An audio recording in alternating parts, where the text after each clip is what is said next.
This podcast is aimed at mature audiences. It may contain content that is graphic, disturbing, or traumatic for some. Please check the show notes for episode-specific content warnings.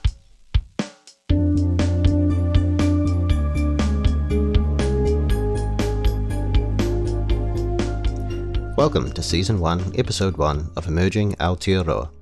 I'm Sam, your host for this episode. Here at Emerging Aotearoa, we aim to bring you poetry, short stories, music and more in collaboration with emerging artists from all over our country. Celebrating diversity, creativity and collaboration, we hope to create a new resource for emerging artists and diverse voices to have their art experienced.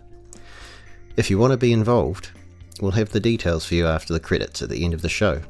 And now, for your listening pleasure and with huge gratitude to our contributing artists, I'm Not Good With Words by Kenneth Johnson and The Dead Way by J.C Hart. Let us begin. I'm not good with words. That may sound contradictory coming from a writer, but it's true. See, I was a master wordsmith that could pen worlds into existence, evoke emotions from syllables, and paint pictures on the canvases of hearts and minds with a few well-structured paragraphs. But this mind has grown lazy, and this pen is dull. Mental atrophy has been slowly decaying. This garden of creativity, weeds of procrastination hold me in comfort and prevent growth. It has been too long since I have watered and tended to it properly, and the trees are now withered, bare of fruit, yet I proclaim to be a writer still. I attempt to use words in the same fashion without seeing that I am now empty, confidently swinging around a blade that I have forgotten how to wield, clumsy, dangerous, harming on accident. I'm not good with words. My thoughts are clouded and my dexterity has faded. I fumble with sentences like my tongue has arthritis, miscommunicating what were once trivial thoughts and ideas to me now so complex. I trip over the simplest of things. The words I had spent so much time and effort constructing and strengthening, now used haphazardly by an insecure idiot. I'm a drunken man in a blindfold, running through a minefield of my own creation. I can taste the blood and the shrapnel from so often having my foot in my mouth. I'm not good with words. I'm actually rather bad with them. Death and life are in the power of the tongue, a concept I had such a firm grasp on that I had written a poem to teach others on it. Now I'm an addict after a relapse, returning to rehab to repair and reteach myself the lessons I once taught others. I'm not good with words.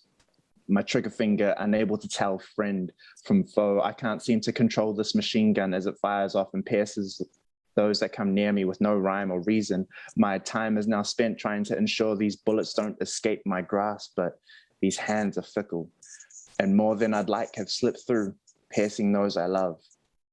The one I love, like verbal daggers cutting deep, no visible damage but internal bleeding, puncturing and leaving wounds on her soul that my words can't heal. I'm not good with words.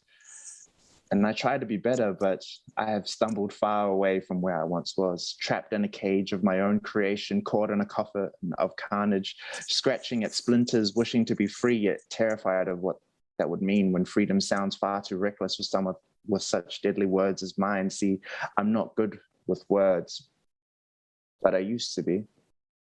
And now I must trek back up the mountain to regain my strength, discipline myself to close the gap that I have created, train so I won't derail again, fail in the details entailed again, ensure that my words are heard and sent correctly. There will be no wrong packaging or faulty contents in this process. I Amazon of the deliverer, prime example of a restored product, shipment fees paid in full. I now send out another attempt at a lyrical present.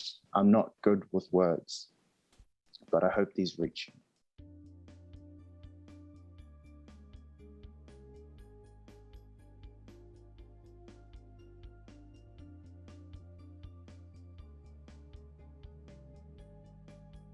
The Dead Way by J.C. Hart. It was awfully quiet. Too quiet for life with my child.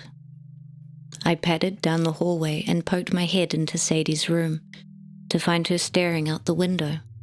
Hey, what's up? I crossed the room when she didn't turn and knelt beside her on the bed, my swollen belly coming between us. Sadie? She shook her head. making her dark hair shimmer. Then she shuddered and unlatched her gaze from the street before turning towards me. I'm sorry, Mummy. I frowned and brushed a strand of hair back from her face. What for? A line of tears marched single file down her cheek, but she wiped them away before they reached her chin. It's Hugo. He's gone. A flutter of panic beat in my chest.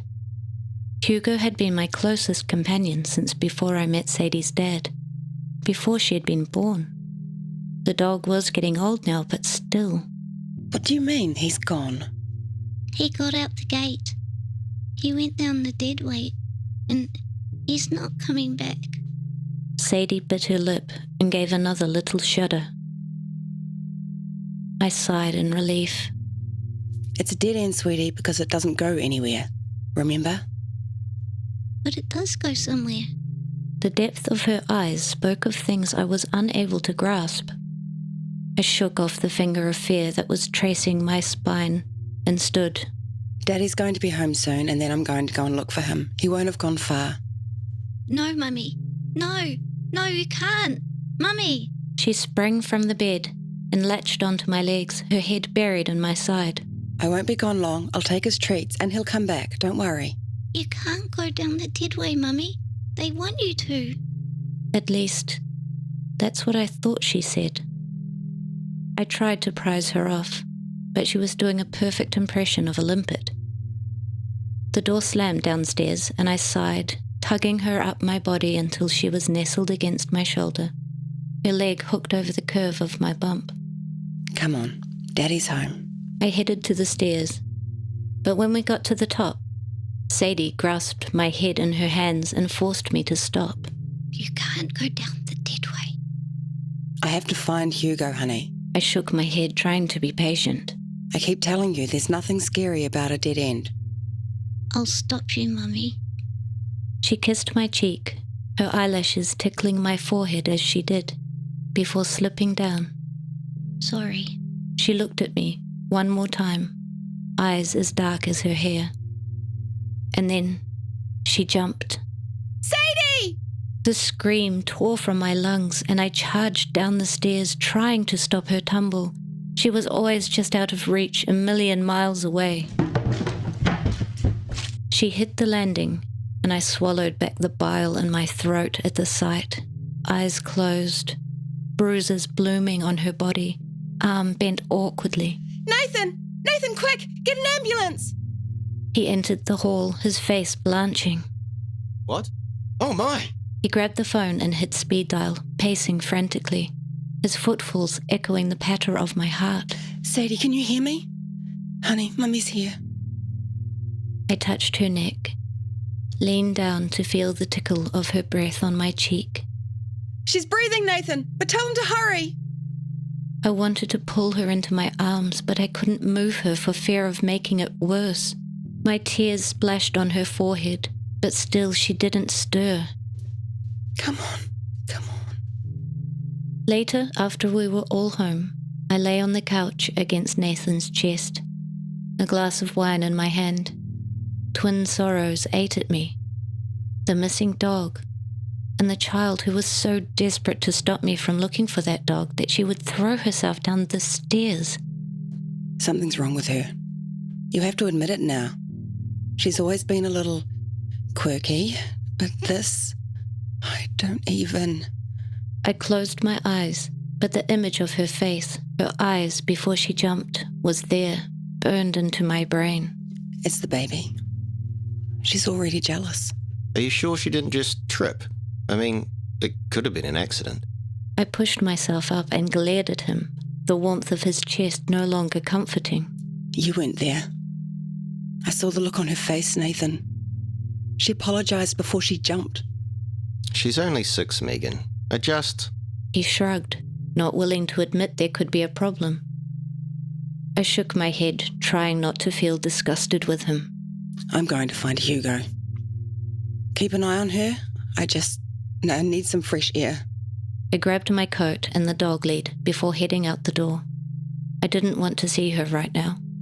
There were too many bruises on her face, and the cast looked too big for her small body to support. And heaven forbid if she woke. Who knew what she might do to stop me this time? The night air bit into my skin and I winced, focusing on the task ahead. Hugo needed me now. What on earth had forced him off the property was beyond me, as he had never wandered before. Hugo! I called as I crossed the street and headed down the dead end. Dead way if Sadie were to be believed. She'd always had an amazing imagination, but this was beyond weird. The streetlight above me sputtered and fizzed out, leaving me in a pool of darkness. I glanced back at the house. All the lights were on, which gave me some comfort, until I turned back to the dead end and found that it was now pitch black. I shuddered, unable to quell the feeling that something definitely wasn't right. Still, Hugo needed me, and being afraid of the dark was childish. I walked on, keeping my stride long, aiming to look more confident than I felt. The air got chillier as I went, numbness seeping into my fingers. I tucked them under my armpits. Hugo! Come on, boy! Time to come home! I cast one more look back at the window. I could see a small silhouette in Sadie's room. The hand of her unbroken arm was pressed against the window, and though I couldn't hear her, I knew she was screaming for me. Quit being stupid, Megan. Don't let it get to you. I took a deep breath, the chill dusting my lungs. Hugo! Come on! This is stupid. I kicked at the pavement, annoyed at my dog and my daughter, but mostly myself for letting her creep me out like this. A low whimper sounded from the bush ahead. Hugo, is that you? I called, keeping my voice steady. He shot out toward me, his belly concave and his teeth bared like he'd been wild for a week, not a few hours. A low growl hung on the air as he snapped at my outreached hand. Bewildered, I snatched it back, shrinking in on myself. What's gotten into you, boy? It's me. I reached out, slowly, gauging his movements. He sniffed at the air and whimpered again, his face drooping into puppy melancholy, just for a moment, before he grabbed my hand between his teeth and bit down. Ah! My scream frightened him and he let go, running back from where he had come. Hugo!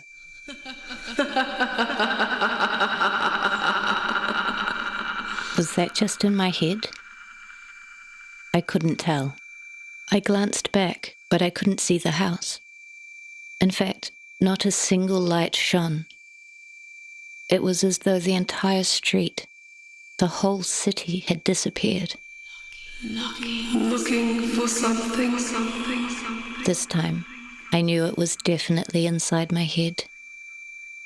Mist rose from the ground, clouding the air and making it impossible to see the way back home. Your daughter bargained for you. And yet here you are. Who's there? I'm not speaking to you until you come out. We don't need to talk. You've kindly provided the vessel. I felt it then. Something wet, creeping up my leg. At least it felt wet, and it felt real. But when I felt for it, there was nothing there. Nothing but the sensation of something moving on my skin, through my skin, settling inside me. I doubled over, my belly cramping, the baby kicking, and I knew why it wanted me. I knew why Sadie had let the dog out, and why she had tried to stop me. Mummy! Sadie? Her voice pulled me to my feet and I stumbled toward it. Sadie! Mummy, come home! Sadie! I ran. My legs were awkward beneath me, but I ran, feeling her draw me back from the deadway. Suddenly, the lights were back on and the house was across the street, and Nathan was there with Sadie in his arms, both looking fearful. Oh, Sadie. I gathered her up, not caring about the wound to my hand, forcing my mind from the heaviness in my womb, and nuzzled my head into her neck. I'm so sorry I didn't listen. It's okay, Mummy. You came back. I did. Where's Hugo? He's gone. I shook my head, not wanting to speak of him or anything else. Let's go inside.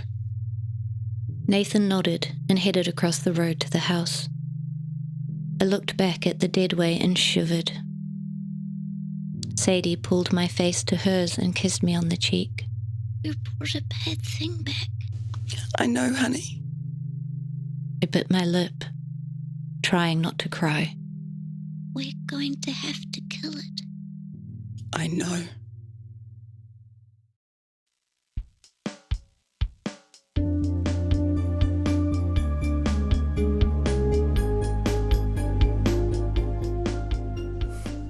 Oh, that last line always gets me. Thanks for listening to our first episode of Emerging Aotearoa. The next episode will be released in 2 weeks' time. Make sure to subscribe to our show in your podcatcher of choice to hear about A Little Hero, and stick around after the credits for the Onesie song. Not Good With Words was written and performed by the talented Kenneth Johnson at the Outspoken Poetry New Zealand Open Mic Night. Kenneth is an Auckland-born Cook Islander, playwright, poet, choreographer and director now based in Germany.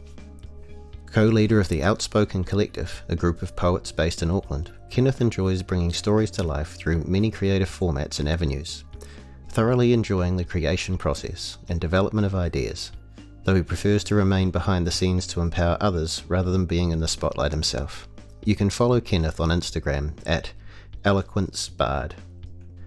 The Deadway was written by J.C Hart and originally published in the Baby Teeth anthology, produced by Paper Road Press 2012. Reprinted in Black Dogs, Black Tails, produced by Things in the Well in 2020, you can find more information about Cassie at just-cassie.com.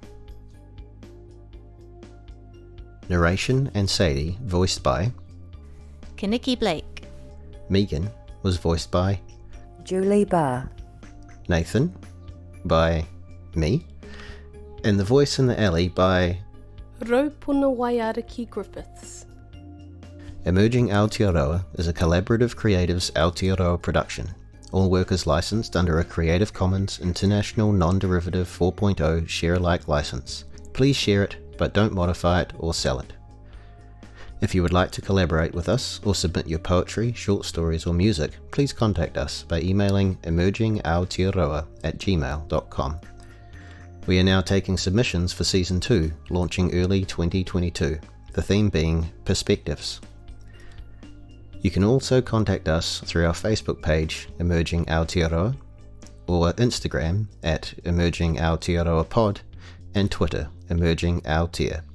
We'd love to have your feedback. Let us know what you thought of our show by leaving a review on your platform of choice or through Facebook. And please, if you enjoyed this episode, share it with your friends and get the word out. There's so much more to come. Next week will be our Collaborators Roundtable episode, where the people involved in the making of this episode chat about the ideas behind the art, their creative processes, and the experiences. We welcome questions from listeners, so let us know if you have any. To see our show out, we have an original song written and performed by the talented Julie Barr. Thanks for listening, and enjoy the Onesie song.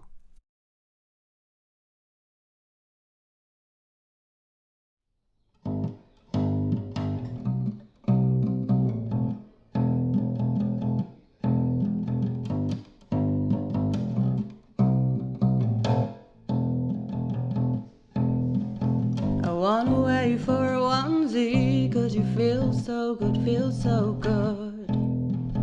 I wanna wait for a onesie and step inside, slip and slide. I wanna wait for a onesie, I will skin you and pin you and tuck you. I wanna wait for a onesie and be just me and you.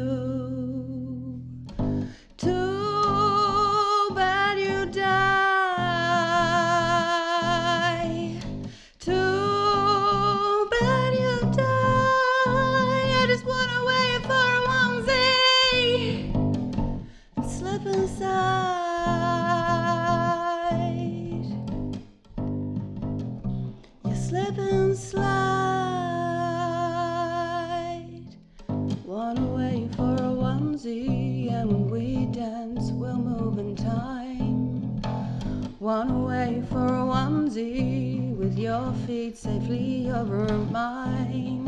One away for a onesie, 'cause you feel so good, feel so good. One away for a onesie, and be just me and you. Too bad you die. Too bad you die. I just wanna wait for a onesie and slip inside. I just wanna wait for a onesie. You slip and slide. I just wanna wait for